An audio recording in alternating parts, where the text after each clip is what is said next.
بسم اللہ الرحمن الرحیم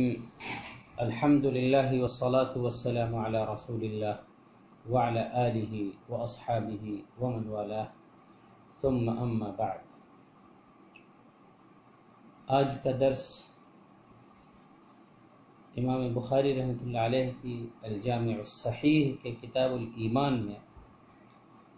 باب نمبر 8 کا درس ہے۔ امام بخاری رحمۃ اللہ علیہ نے یہ ترجمۃ الباب قائم فرمایا ہے، باب حلاوت الایمان، ایمان کی چاشنی، ایمان کی مٹھاس اور ایمان کی لذت کا باب۔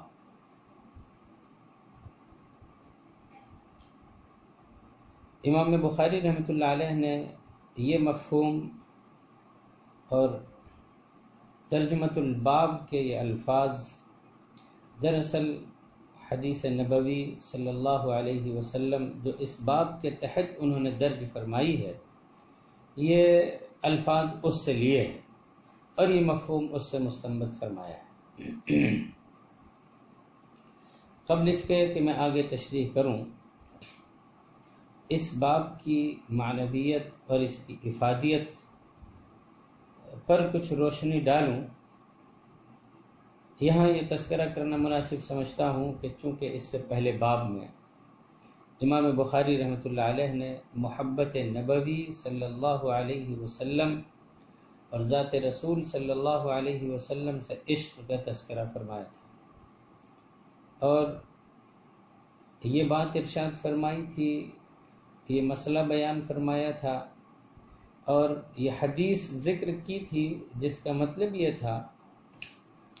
کہ محبت رسول صلی اللہ علیہ وسلم ایمان کے کمال کا معیار اور اس کی نشانی اور علامت ہے۔ نبی سے محبت کے بغیر جب تک حضور صلی اللہ علیہ وسلم سے سب سے زیادہ محبت نہ ہو جائے، تب تک انسان کا ایمان کامل نہیں ہو سکتا، اس کا ایمان ناقص ہوگا۔ اب ظاہر ہے کہ محبت نبوی صلی اللہ علیہ وسلم کا اس میں تذکرہ تھا۔ نبی کی محبت انسان کو اللہ کی محبت تک پہنچاتی ہے۔ اللہ سبحانہ و تعالی سے محبت انسان پر یہ ضروری قرار دیتی ہے اور اسے یہ سبق دیتی ہے کہ وہ اللہ کے پیغمبر سے، اللہ کے نبی سے محبت کرے۔ دونوں کی محبت ایک دوسرے کے لیے لازم و ملزوم ہے۔ ممکن نہیں ہے کہ کوئی شخص اللہ سے محبت کرتا ہو اور نبی سے محبت نہ کرتا ہو، یا نبی سے محبت کرتا ہو اور اسے اللہ سے محبت نہ ہو۔ نبی کی محبت انسان کو اللہ کی محبت تک پہنچاتی ہے اور اللہ کی محبت انسان کو نبی کی محبت سے آشنا کرتی ہے۔ جو شخص اللہ سبحانہ و تعالی سے محبت کا، تعلق کا، اللہ سے عشق کا، اپنے مالک حقیقی سے وارفتگی اور محبت کا تعلق رکھتا ہے اور یہ دعویٰ کرتا ہے کہ اسے اپنے رب سے محبت ہے، اس کی یہ محبت نبی کے نقش قدم پر چلے بغیر قابل قبول نہیں ہے۔ اسی لیے قرآن مجید میں یہ فرمایا گیا، قُلْ إِن كُنتُمْ تُحِبُّونَ اللَّهَ فَاتَّبِعُونِي يُحْبِبْكُمُ اللَّهُ۔ اے نبی آپ کہہ دیجئے کہ اگر تم اللہ سے محبت کرتے ہو تو میری اتباع کرو، اللہ تم سے محبت کرے گا۔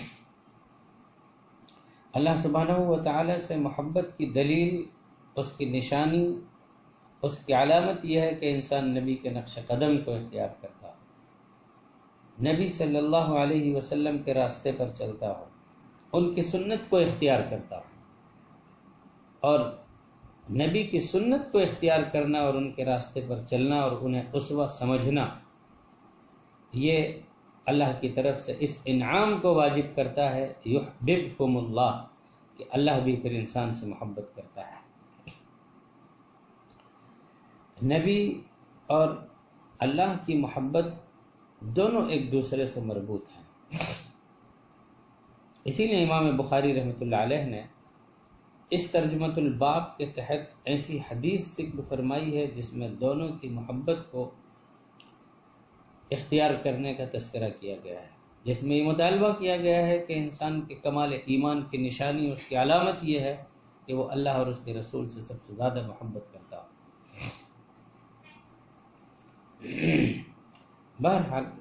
امام بخاری رحمۃ اللہ علیہ نے یہ ترجمۃ الباب قائم فرمایا، اور وہ ہے باب حلاوت الایمان، ایمان کی مٹھاس اور اس کی لذت کا بیان، اس کی شیرینی کا بیان۔ یہاں سے یہ بات سمجھ میں آتی ہے اور یہ محسوس ہوتا ہے کہ ایمان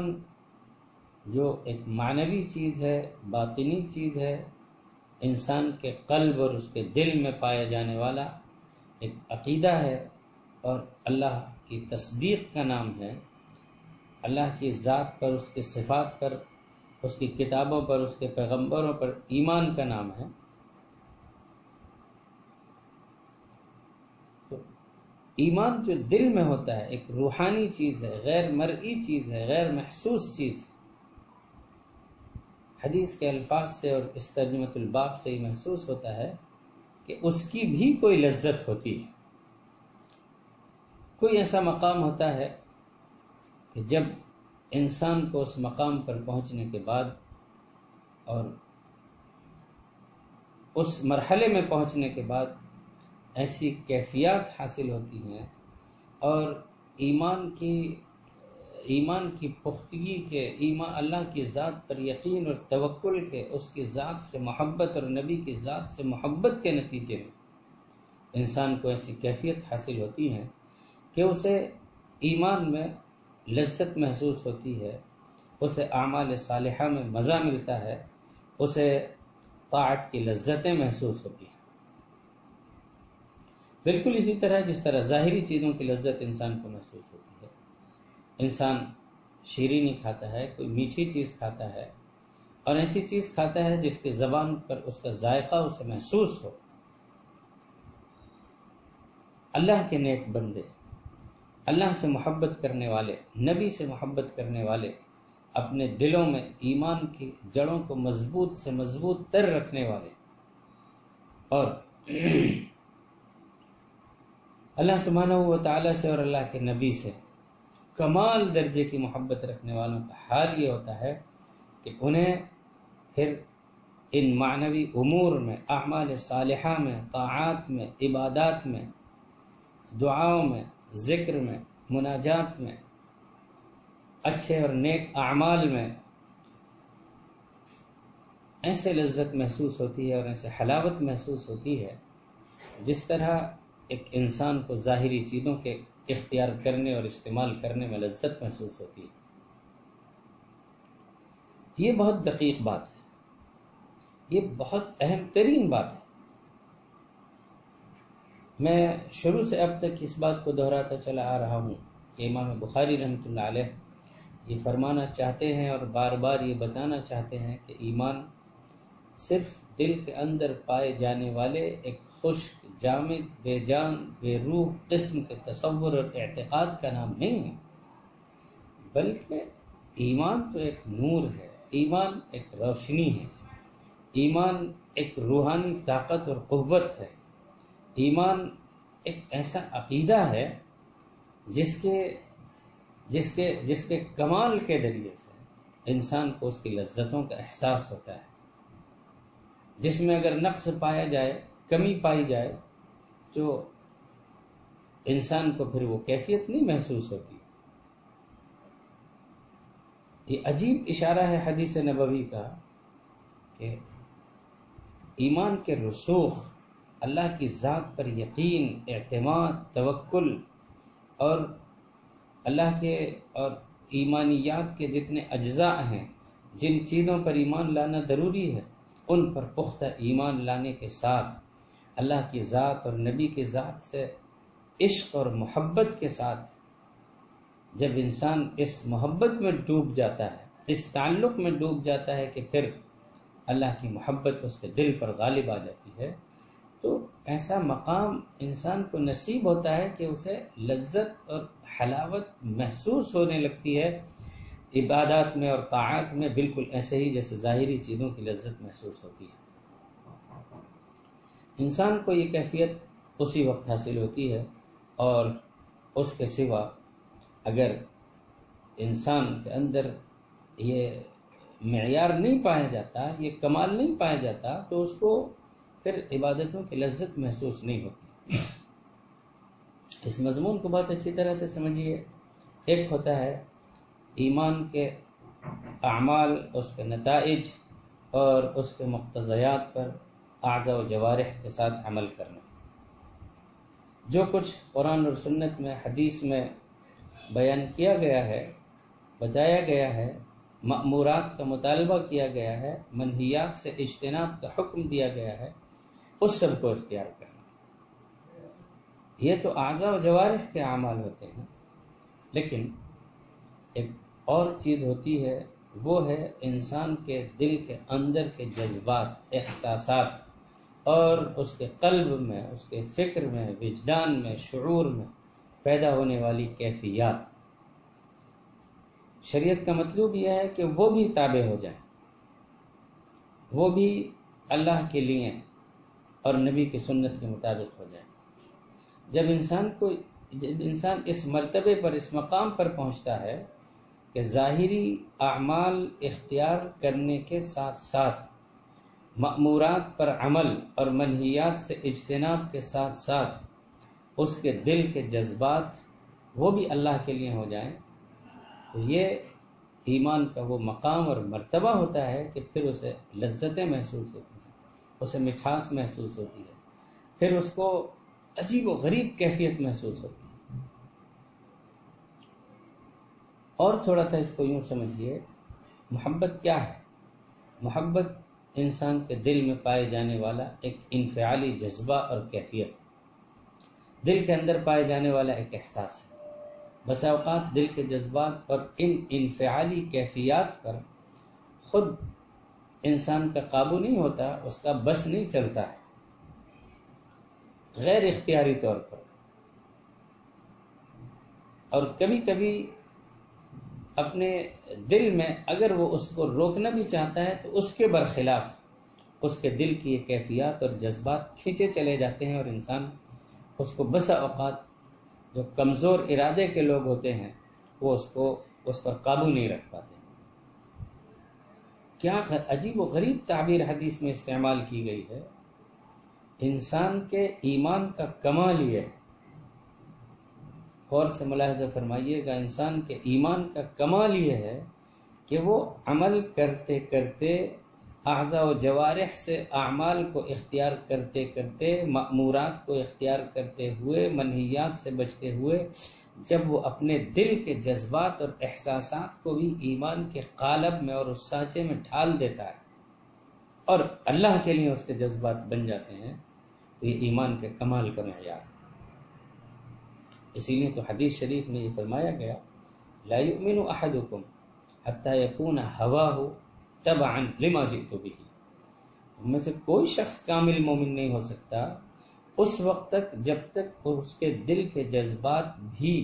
اس کی خواہش نفس بھی اس کے تابع نہ ہو جائے جس کو میں لے کر کے آیا، یعنی رسول اللہ صلی اللہ علیہ وسلم کی لائی ہوئی شریعت کے تابع نہ ہو جائے۔ اور اسی لیے تو یہ فرمایا گیا ہے حدیث میں، من احب للہ وابغض للہ واعطى للہ ومنع للہ فقد استکمل الایمان۔ جو شخص اللہ کے لیے محبت کرے، جو شخص اللہ کے لیے کسی سے نفرت کرتا ہو، جو شخص اللہ کے لیے دے اور اللہ کے لیے نہ دے، ایسے شخص نے اپنے ایمان کو مکمل کر لیا۔ یعنی محبت اور بغض، انسان کسی سے محبت رکھتا ہے، تعلق رکھتا ہے، کسی سے عشق رکھتا ہے، اس لیے نہیں رکھتا کہ اس کے دل میں پیدا ہونے والا ایک جذبہ تھا، وہ اس لیے نہیں رکھتا کہ کوئی مادی غرض تھی، وہ اس لیے نہیں رکھتا کہ کوئی دنیاوی اور ظاہری مقصد ہے جسے وہ پورا کرنا چاہتا ہے، بلکہ وہ اس لیے رکھتا ہے کہ اللہ نے اپنے بندوں سے محبت رکھنے کا حکم دیا ہے۔ اللہ کے بندوں سے اخلاص کے ساتھ محبت کرنے کے نتیجے میں جنت ملتی ہے۔ اللہ سبحانہ و تعالیٰ کے یہاں بڑے اجر و ثواب کے وعدے کیے گئے ہیں۔ وہ اس لیے محبت کرتا ہے، وہ کسی کو نہیں دیتا تو اسی لیے نہیں دیتا ہے۔ یہ ایسا مقام ہے کہ جب انسان کو یہ حاصل ہو جائے تو لذتیں انسان کو ملتی ہیں، طاعات میں، عبادات میں، تلاوت میں، ذکر میں، تسبیح میں، مناجات میں۔ گویا کہ پھر شیطانی حظوظ اور شیطانی حصے اور شیطانی خیالات انسان کے دل سے نکل جاتے ہیں۔ شیطان بڑی مشکل سے ان پر قابو پاتا ہے اور ایسے لوگوں کے اوپر حاوی ہوتا ہے۔ انسان اللہ کے لیے دے، اللہ کے لیے نہ دے، اس کی محبت اور بغض اللہ کے لیے ہو جائے، یہ آسان کام نہیں ہے۔ یہ اتنا سہل نہیں ہے کہ اس کو ایک جملے اور ایک لفظ کے طور پر، تعبیر کے طور پر استعمال کر لیا جائے۔ یہ مقام بڑی مشکل سے حاصل ہوتا ہے، بڑی مشقت سے حاصل ہوتا ہے، بڑی قربانی دینی پڑتی ہے، دل پہ پتھر رکھنا پڑتا ہے۔ میں اس بات کو سمجھانے کے لیے آپ کے سامنے ایک مثال ذکر کرتا ہوں۔ آپ کو یاد ہوگا، آپ نے کتابوں میں پڑھا ہوگا کہ حضور صلی اللہ علیہ وسلم کی زوجہ محترمہ ام المؤمنین حضرت عائشہ صدیقہ الطاہرہ عفیفہ رضی اللہ عنہا پر مدینہ منورہ میں منافقین نے یہ تہمت لگائی اور بعض شرپسندوں نے یہ فتنہ اٹھایا کہ ام المؤمنین پر تہمت لگائی جائے اور ان کے بارے میں غلط بیانی اور زہر افشانی سے کام لیا جائے۔ انہیں حضرت ام المؤمنین رضی اللہ عنہا کی عزت و آبرو پر حملہ کیا گیا، اور وہ حملہ صرف ام المؤمنین پر نہیں تھا، وہ نبی کے گھرانے پر، نبی کے تقدس پر، ان کے عصمت پر، اللہ کی جانب سے ان کو عطا کی ہوئی حفاظت پر، ایمان پر، عقیدے پر اور اہل اسلام کی قیادت عظمیٰ سے رشتے کو، مضبوط رشتے کے کاٹ دینے پر حملہ تھا۔ یہ اتنا شدید حملہ تھا اور اتنا خطرناک حملہ تھا کہ حضور صلی اللہ علیہ وسلم نے حضرت ام المؤمنین صدیقہ طاہرہ عائشہ رضی اللہ عنہا نے اور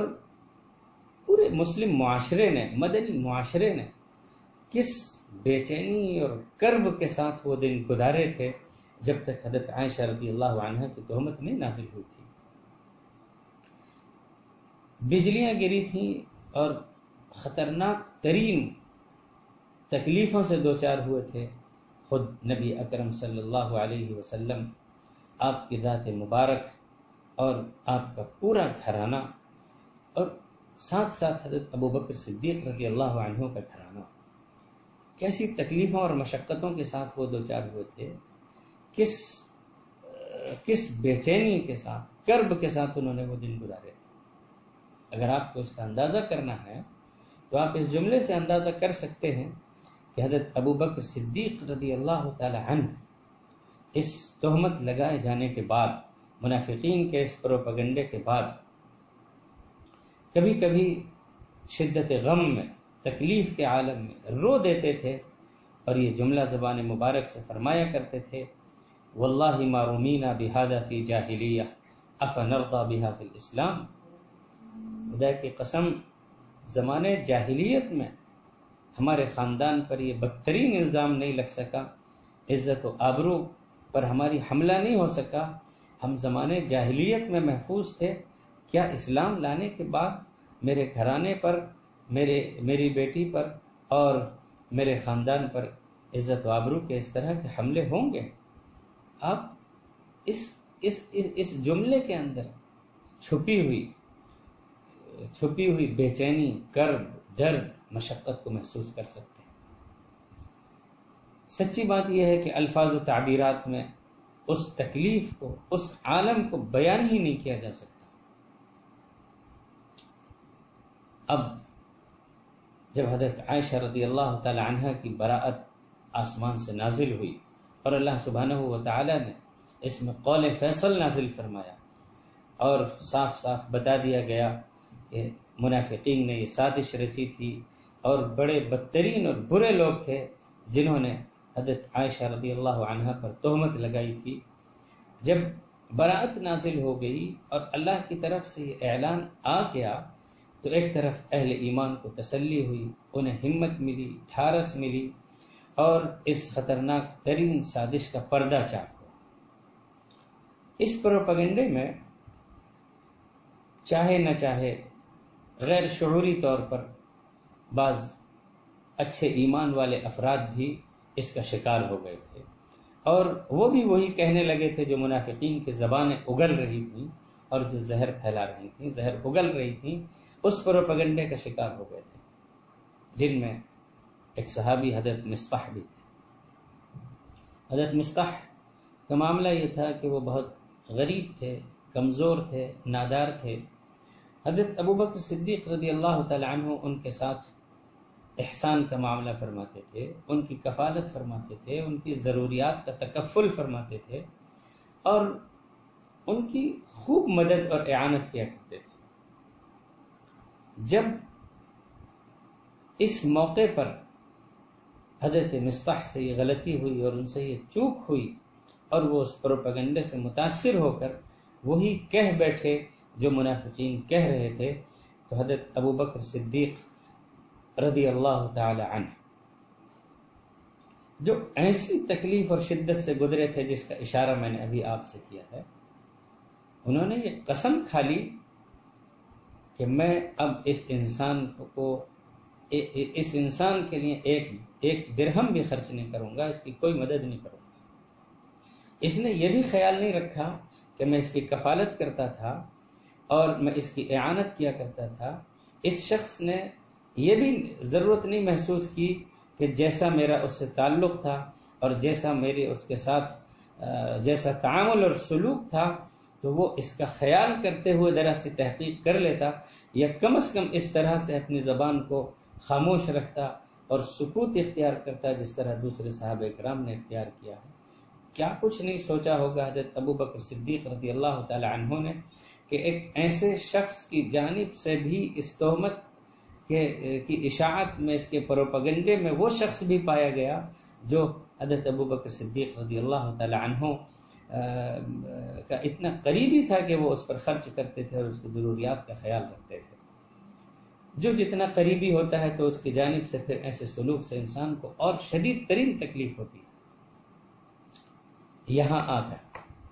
آپ دیکھیے کہ حضرت ابوبکر صدیق رضی اللہ تعالی عنہ نے یہ قسم کھائی، اب میں مصطح کے اوپر کچھ خرچ نہیں کروں گا۔ انہوں نے قسم کھا لی کہ میں ہاتھ اٹھا لوں گا اب اس کی اعانت سے جس نے میری بیٹی پر، نبی کے گھرانے پر، ام المؤمنین پر ایسی بدترین تہمت لگانے والوں کا ساتھ دیا تھا۔ کیا ہوا؟ قرآن مجید کی ایک آیت سورہ نور ہی میں نازل ہوئی جس میں اللہ تعالیٰ نے ارشاد فرمایا تھا وَلَا يَأْتَلِ أُولُو الْفَضْلِ مِنْكُمْ وَالسَّعَةِ أَنْ يُؤْتُوا أُولِي الْقُرْبَى وَالْمَسَاكِينَ وَالْمُهَاجِرِينَ فِي سَبِيلِ اللَّهِ أَلَا تُحِبُّونَ أَنْ يَغْفِرَ اللَّهُ لَكُمْ۔ اللہ سبحانہ و تعالیٰ نے ارشاد فرمایا چاہیے کہ تم میں سے اہل فضل، اہل خیر، جن کے پاس اللہ تعالیٰ نے مال دیا ہے، وسعت عطا کی ہے، جن کے پاس خرچ کرنے کا جذبہ ہے، جن کے پاس ایسی صلاحیت اور اہلیت موجود ہے کہ وہ دوسروں کے تعاون کر سکتے ہیں، چاہیے کہ ایسے شریف لوگ اور ایسے اہل فضل اور اہل خیر لوگ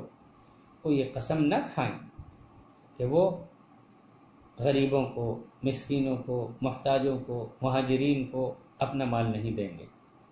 وہ مال خرچ نہ کرنے اور نہ دینے کی قسم نہ کھائیں۔ یہاں نام نہیں لیا گیا تھا حضرت ابوبکر صدیق رضی اللہ تعالی عنہ کا، لیکن اشارہ انہی کی طرف تھا۔ اور پھر اللہ تعالیٰ نے اس آیت میں یہ بات ارشاد فرمائی الا تحبون ان یغفر اللہ لکم، کیا تم یہ نہیں چاہتے کہ اللہ تمہارے ستاری فرمائے، اللہ تعالیٰ تمہارے گناہوں کو معاف فرمائے، اللہ تمہاری مغفرت فرمائے؟ کیا تم یہ نہیں چاہتے؟ جب یہ آیت سنی اور حضرت ابوبکر صدیق رضی اللہ تعالی عنہ نے کہ کان میں یہ آیت پڑھی، فوراً کہہ بیٹھے اور فوراً اللہ کے حکم کے آگے سر جھکا دیا اور یوں کہنے لگے کیوں نہیں، بلا نحب ان یغفر اللہ لنا، کیوں نہیں؟ ہم چاہتے ہیں کہ ہمارا رب ہماری ستاری فرمائے، ہم چاہتے ہیں کہ ہمارا رب ہماری مغفرت فرمائے۔ اب آپ ایک مثال پر غور کرتے ہوئے سوچئے، وہ کیا چیز تھی جس نے حضرت ابو بکر صدیق رضی اللہ تعالی عنہ کو یہاں پر متنبہ کیا اور اللہ کے حکم کو ان کے سامنے سنایا گیا، تو ان کی ایک شخص کے ساتھ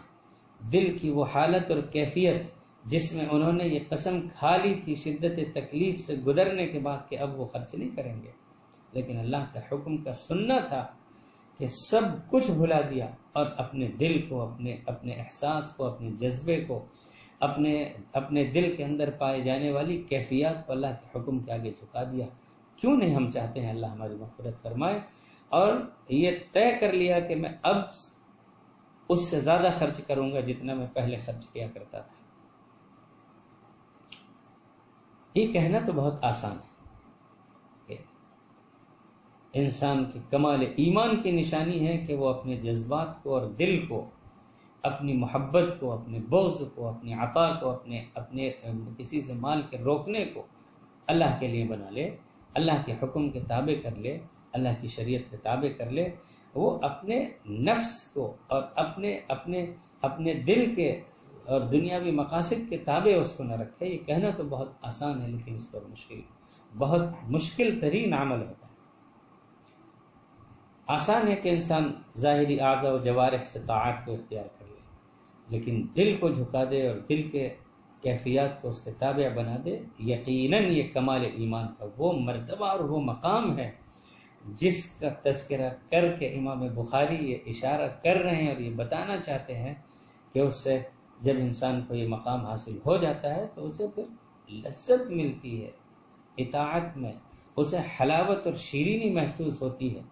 پھر ایمان اس کے دل کے اندر کا ایک خالی عقیدہ اور تصور نہیں بچتا، بلکہ ایمان کا نور، اس کی بشاشت اور ایمان کی لذت اور ایمانی کیفیات اس کے رگ و ریشے میں اس طرح سرایت کر جاتی ہیں اور اس کے جسم میں سے گردش کرتی ہیں جیسے انسان کے جسم میں خون گردش کرتا ہے۔ یہ مقام انسان کی کمال ایمان کا ہے۔ میں آگے بڑھنے سے پہلے پھر ایک مثال دیتا چلوں کہ جب انسان کو یہ مقام حاصل ہوتا ہے اور انسان اس مقام پر پہنچتا ہے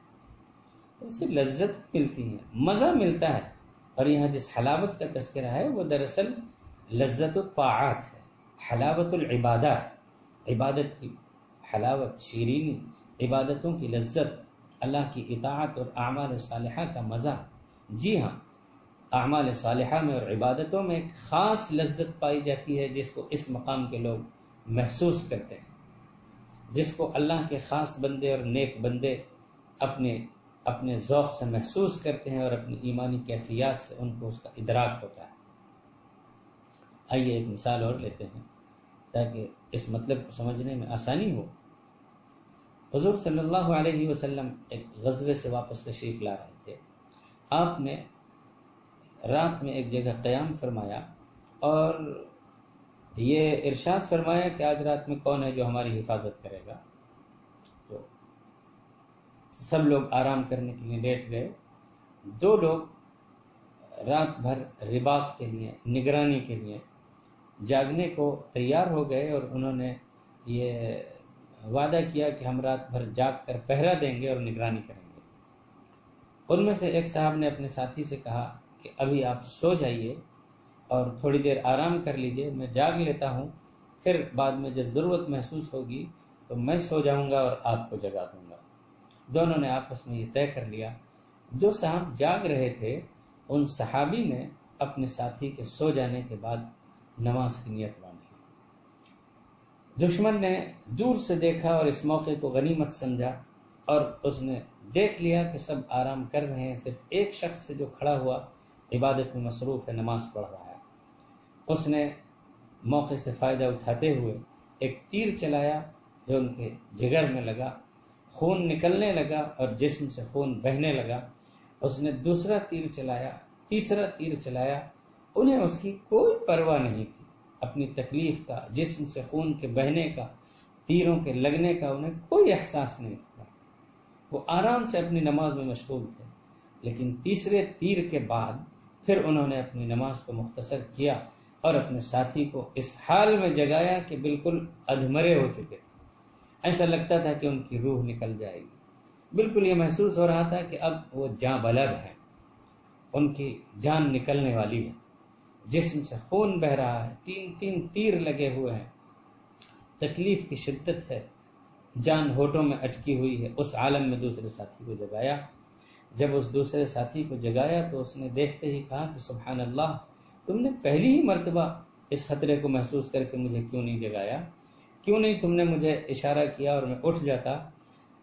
تو اس صحابی نے جو جملہ ارشاد فرمایا وہ ہے لذت الطاعات، لذت العبادات، حلاوت الایمان۔ اس نے کہا تھا،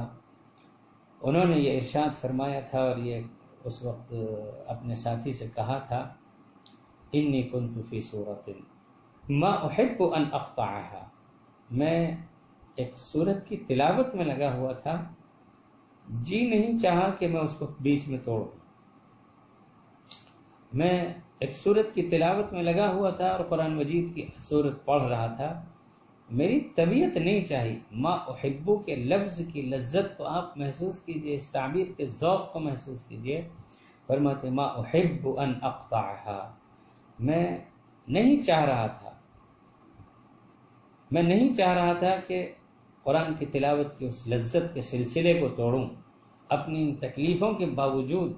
وہ جو لذت آ رہی تھی، وہ جو مزہ محسوس مل رہا تھا، میرے دل نے نہیں گوارا کیا کہ میں اس کو چھوڑ دوں اور توڑ دوں۔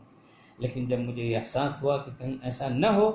کہ اور لوگوں کے لیے خطرہ بن جائے، تو میں نے تم کو جگایا ہے۔ عزیز طلبہ، دراصل یہ ہے وہ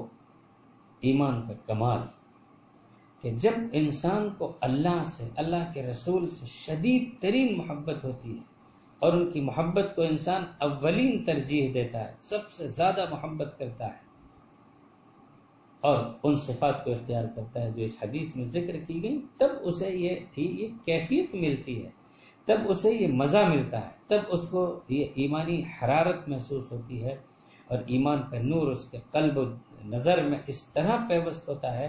کہ پھر اسے ایسے لذتیں محسوس ہوتی ہیں جیسے انسان کو ظاہری چیزوں کے استعمال کرنے میں لذتیں محسوس ہوتی ہیں۔ بہرحال یہاں پر امام بخاری رحمۃ اللہ علیہ ایک تو یہ ثابت کرنا چاہتے ہیں اور اشارہ فرمانا چاہتے ہیں کہ ایک کمال ایمان ہوتا ہے جس کے بعد انسان کو یہ کیفیت ملتی ہے۔ دوسرے یہاں سے یہ بھی ثابت ہوتا ہے کہ ایمان صرف کوئی خشک عقیدہ نہیں ہے، بلکہ جس طرح ایمان کے بہت سے شعبے ہیں اور ان شعبوں میں فرق مراتب ہیں، ویسے ہی اس روایت میں مذکور ایمان کے یہ 3 شعبے ہیں، 3 عمل ہیں، 3 ایسے دل کے اعمال ہیں کہ جو پائے جائیں تو انسان کو کمال ایمان نصیب ہوتا ہے۔ اور تیسری چیز یہاں سے یہ بھی معلوم ہوتی ہے، جس کو میں اس سے پہلے بھی ذکر کر چکا ہوں، کہ جس چیز کا کمال ہوتا ہے تو یقیناً اس کے پھر مرتبے ہوتے ہیں، ایک کمال کا مرتبہ، ایک اس سے کم کا مرتبہ، ایک اس سے کم کا مرتبہ، اور جب کسی چیز کے درجات اور فرق مراتب اس میں پائے جاتے ہیں تو اس کا مطلب یہ ہوا کہ وہ کوئی مفرد چیز نہیں ہے، بلکہ وہ ذو اجزاء ہے، ذو اعمال ہے، ذو شعب ہے، اس کے بہت سے شعبے ہیں۔ اور یہی بات امام بخاری رحمۃ اللہ علیہ اب تک بتاتے چلے آ رہے ہیں کہ ایمان کے بہت سے شعبے ہیں، ایمان کی بہت سی کیفیات ہیں، کہیں ایمان کا کمال ہوتا ہے، کہیں اس کمال سے تھوڑا سا ادنا درجے کا معیار اور وہ مرحلہ پایا جاتا ہے۔ یہ تو تھا امام بخاری رحمۃ اللہ علیہ کا استدلال اور ان کا اجتہاد اور ان کا وہ اشارہ جو اس حدیث سے وہ کرنا چاہتے ہیں، اور اسی لیے انہوں نے یہ باب قائم فرمایا۔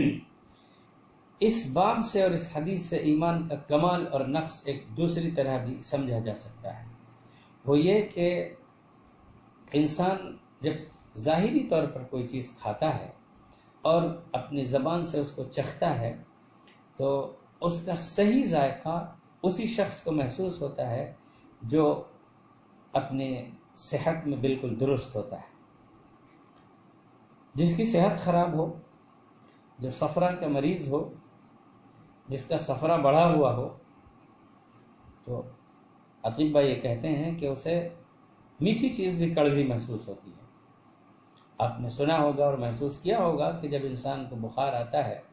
یا اس کی طبیعت کچھ دنوں تک خراب رہتی ہے تو منہ کا ذائقہ تبدیل ہو جاتا ہے۔ وہ ذائقہ بگڑا ہوا ہونا وہ اس کی علامت ہے کہ ابھی یہ شخص اپنے جسم کی تندرستی اور صحت میں بالکل درست اور فٹ نہیں ہے، اسی لیے اس کو صحیح ذائقہ نہیں محسوس ہو رہا ہے۔ اب اگر کسی شخص کو ایمان میں لذت، عبادتوں میں لذت، حلاوت اور طاعات میں مزہ نہیں ملتا، یہ کیفیت نہیں حاصل ہوتی، اس کا مطلب ابھی وہ اس مریض کی طرح ہے جس کا صفرہ بڑھا ہوا ہے، جس کے جسم کے اندر ابھی وہ کیفیات اور وہ عناصر اور اجزاء بڑھے ہوئے ہیں جس سے منہ کا ذائقہ ابھی درست نہیں ہو سکا، ابھی اس سے مرض کی کیفیات پوری طرح سے زائل نہیں ہوئی ہیں، اس کے اثرات ابھی باقی ہیں۔ کیسی دقیق ترین تعبیر حدیث میں استعمال کی گئی ہے، اور یہاں جو حدیث امام بخاری رحمۃ اللہ علیہ نے بیان فرمائی ہے تو کیا زبردست اس میں تعبیر ہے۔ وجد حلاوت الایمان، ایسا شخص ایمان کی حلاوت کو پا لیتا ہے۔ بعض روایات میں ذاق طعم الایمان، وہ شخص ایمان کا مزہ چکھ لیتا ہے۔ یعنی تشبیہ دی گئی، اور اس تشبیہ میں ایک مریض اور ایک صحت مند انسان کو اپنے سامنے رکھیے، اور پھر دیکھیے کہ جس طرح صحت مند انسان کو ہر چیز کھانے کا اس کا خاص ذائقہ ملتا ہے، ویسے ہی جو شخص ایمان میں، اپنے عقیدے میں، اللہ سے محبت میں، اللہ کے نبی سے محبت میں سچا، پکا، پختہ اور ان کیفیات کا حامل ہوتا ہے، تو گویا وہ اپنی صحت، وہ اس آدمی کی طرح ہے جو بالکل اپنی صحت میں فٹ ہے۔ جیسے اس شخص کو مزہ ملتا ہے ظاہری چیزوں کے کھانے کا، ویسے ہی ایسے شخص کو مزہ ملتا ہے۔ تو حدیث کا پیغام اور اس کا خلاصہ اور اس کا مطلب یہ ہے کہ انسانوں کو کمال ایمان کے نتیجے میں ویسے ہی لذت عبادتوں میں، طاعتوں میں محسوس ہوتی ہیں جس طرح سے ایک صحت مند اور توانا انسان کو محسوس ہوتی ہے۔ امام بخاری رحمۃ اللہ علیہ نے اس باب کی جو حدیث ہے وہ ذکر فرمائی اور فرماتے ہیں حدثنا وبه قال حدثنا محمد بن المثنى قال حدثنا عبد الوهاب الثقفي قال حدثنا أيوب عن أبي قلابة عن أنس رضي الله عنه قال عن أنس عن النبي صلى الله عليه وسلم قال ثلاث من كن فيه وجد حلاوة الإيمان، تین چیزیں جس کے اندر پائی جاتی ہیں وہ ایمان کی لذت کو محسوس کر لیتا ہے، ایمان کی حلاوت کو محسوس کر لیتا ہے۔ ایمان کی حلاوت کا مطلب ذکر کرتے ہوئے اللہ رحم فرمائے شارح قسطلانی، شارح بخاری علامہ قسطلانی رحمۃ اللہ علیہ پر انہوں نے بڑی زبردست تعبیر اختیار فرمائی۔ فرماتے ہیں کہ لذت ایمان اور حلاوت ایمان کا مطلب ہے استلذاذ بالطاعات، اطاعت میں، اعمال صالحہ میں، عبادت میں لذت محسوس ہونا، اور یہ اس وقت محسوس ہوتی ہے عند قوت النفس بالایمان، جب انسان کے نفس میں ایمانی قوت، حرارت اور ایمانی پختگی پائی جاتی ہے، وانشراح الصدر له، اور انسان کا دل اور اس کا باطن ایمان کے لیے ایسے منشرح ہو جاتا ہے بحیث یخالط لحمہ ودمہ، کہ گویا ایمان انسان کے خون میں، اس کے رگ و ریشے میں، اس کی بوٹی بوٹی میں، اس کے جسم کے روئے روئے میں پیوست ہو جاتا ہے۔ ظاہر ہے کہ یہ کیفیت اسی وقت حاصل ہوگی جب انسان کا ظاہر، اس کا باطن، اس کا قلب، اس کا قالب، اس کا جسم، اس کی روح، اس کے اعمال اور اس کے احساسات، اس کے دل میں پائے جانے والی کیفیات، انفعالات سب اللہ کے لیے ہو جائے۔ یہ اشارہ اس حدیث میں اس طرح سے کیا گیا ہے، جیسے انسان کی صحت جتنی کم ہوگی اتنا ہی اس کو اشیاء کے کھانے میں اور استعمال میں مزہ نہیں ملے گا، ویسے ہی انسان کی ایمانی صحت جس قدر کم ہوگی اس کو عبادات میں اسی قدر لذت کم محسوس ہوگی، اطاعت میں حلاوت اس کو کم محسوس ہوگی۔ تین چیزیں اس روایت میں ذکر کی گئی ہیں۔ سب سے پہلی ہے ان یکون اللہ ورسولہ احب الیہ مما سواہما، سب سے پہلی چیز تو یہ کہ انسان مومن کے نزدیک اللہ اور اس کا پیغمبر سب سے زیادہ محبوب ہو جائے۔ اب میں شروع میں آپ سے یہ بات عرض کی تھی کہ کہ دونوں کی محبت ضروری ہے، ایک کی محبت کافی نہیں ہے۔ یہ معقول نہیں ہے، یہ درست نہیں ہے کہ انسان کہے مجھے اللہ سے محبت ہے اور نبی سے وہ محبت نہ رکھتا ہو، یا کوئی کہے کہ مجھے نبی سے محبت ہے اور وہ اللہ سبحانہ و تعالیٰ سے محبت نہ رکھتا ہو۔ اللہ سے محبت کی علامت نبی کی اتباع ہے، نبی کی اتباع اللہ کی محبت کو واجب کرتی ہے۔ دونوں ایک دوسرے کے لیے لازم ملزوم ہے، دونوں محبتوں کا مرکب یہاں پر مراد ہے، دونوں محبتوں کا عطر، اس کا خلاصہ، اس کا مجموعہ اس روایت میں مراد ہے۔ اسی لیے قسطلانی نے لکھا ہے اس کی شرح میں، فَإِنَّهَا وَحْدَهَا لَاغِيَةٌ إِذَا لَمْ تَرْتَبِطْ بِالْأُخْرَى،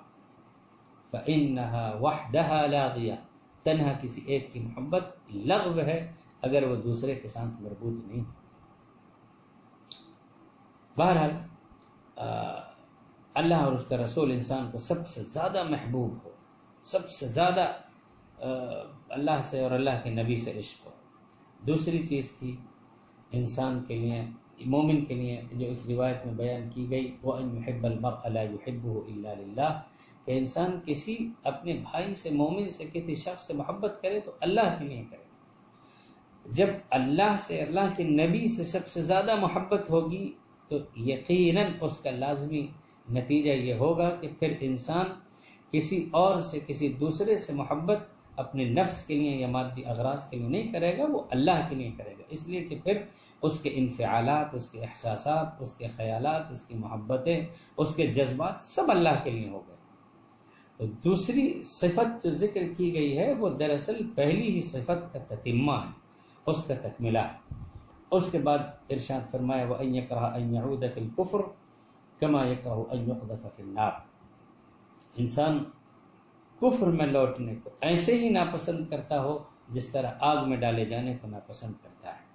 جس طرح انسان اپنی جان بچانے کے لیے اور آگ میں جلنے کی ہولناکی سے بچنے کے لیے بھاگتا ہے، ویسے انسان کو کفر سے بچنا چاہیے، ویسے انسان کو کفر اور اس کے کفر کے مظاہر سے اور کفر کے اسالیب سے اور کفر کے وسائل اختیار کرنے سے دور رہنا چاہیے، اس لیے کہ جب یہ کیفیت پائی جائے گی، کفر سے دوری، کفر سے براءت، شرک سے دوری، شرک سے براءت، شرک سے نفرت، اور اللہ اور اس کے رسول سے شدید درجے کی محبت، تب وہ ایمانی کیفیت محسوس ہوگی، تب عبادتوں میں مزہ آئے گا، تب طاعات میں لذت محسوس ہوگی، تب ایمان کی وہ کیفیت اور ایمان کا وہ مرحلہ مکمل ہوگا، وہ کمال نصیب ہوگا جس کو یہ کہا گیا ہے کہ انسان اس شخص کی طرح ہوتا ہے جو اپنی جسمانی صحت میں بالکل درست اور فٹ ہوتا ہے اور اس کو اچھی اچھی چیزیں کھانے کا ذائقہ محسوس ہوتا ہے۔ اگر یہ تین کیفیات نہیں پائی جاتی ہیں تو پھر اس کا مطلب اس میں وہ کمال نہیں پایا جاتا بلکہ اس میں کچھ نقص پایا جاتا ہے۔ اور آخری بات میں اس سبق میں آپ کی توجہ مبذول کراتے ہوئے یہ ذکر کروں گا کہ آپ ان تینوں باتوں پر اگر غور کریں گے تو اس میں دو پیغام ہیں۔ ایک تو یہ کہ مومن کے دل کو مزین ہونا چاہیے، آراستہ ہونا چاہیے، پیراستہ ہونا چاہیے، اور اس کے دل میں سجایا ہوا ہونا چاہیے اللہ اور اس کے رسول کی محبت، تاکہ دل میں، دل کے گوشے میں، دل کے نہا خانوں میں، دل کے جذبات میں اللہ اور اللہ کا نبی، اللہ کا نظام، اللہ کی شریعت، بس وہی ہونا چاہیے۔ اس کو کہتے ہیں تحلی بالفضائل، اچھے امور سے انسان کا دل مزین ہو۔ اور دوسرے جس چیز کی طرف اشارہ کیا ہے وہ ہے کفر سے نفرت، کفر کی چیزوں سے نفرت، کفر کی قسموں سے نفرت، کفر کے علامتوں سے نفرت، کفر کے مراسم سے نفرت دل کے اندر نہیں پایا جانا چاہیے، نہ دل میں پایا جائے نہ عمل میں پایا جائے۔ اس کو کہتے ہیں تخلی عن الرذائل۔ کمال ایمان اس وقت انسان کو نصیب ہوتا ہے جب تحلی بالفضائل کے ساتھ تخلی عن الرذائل بھی ہو، بری چیزوں سے اجتناب ہو، اور ایسا اجتناب ہو کہ دل کے اندر بھی ذرہ برابر اس کا شائبہ نہ پایا جاتا ہو، انسان نفرت کرتا ہو کفر کی طرف لوٹنے سے۔ یہ پیغام دیا گیا ہے حدیث میں۔ لیکن جیسا کہ میں نے شروع میں آپ سے عرض کیا تھا کہ یہ کیفیت انسان کا حاصل ہو رہا یہ آسان کام نہیں ہے، یہ بڑی مشقت کا، صبر کا، ہمت کا، مجاہدے کا کام ہے۔ یہ بڑے مجاہدے کا کام ہے، بڑی ریاضت کا کام ہے۔ انسان کو یہ بڑی مشکل سے حاصل ہوتا ہے۔ علامہ اقبال رحمۃ اللہ علیہ نے اسی طرف اشارہ کیا تھا اور یہی پیغام دیا تھا اپنے اس شعر میں، جس میں یہ فرمایا تھا، براہیمی نظر پیدا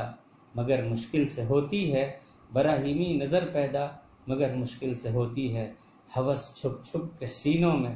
بنا لیتی ہے تصویریں۔ اس حدیث کا پیغام یہ ہے کہ سینوں سے ان تصویروں کو، ان بتوں کو اور ان چیزوں کو صاف کیا جائے، فضائل سے آراستہ کیا جائے، جن فضیلتوں میں سب سے بلند، سب سے اعلیٰ،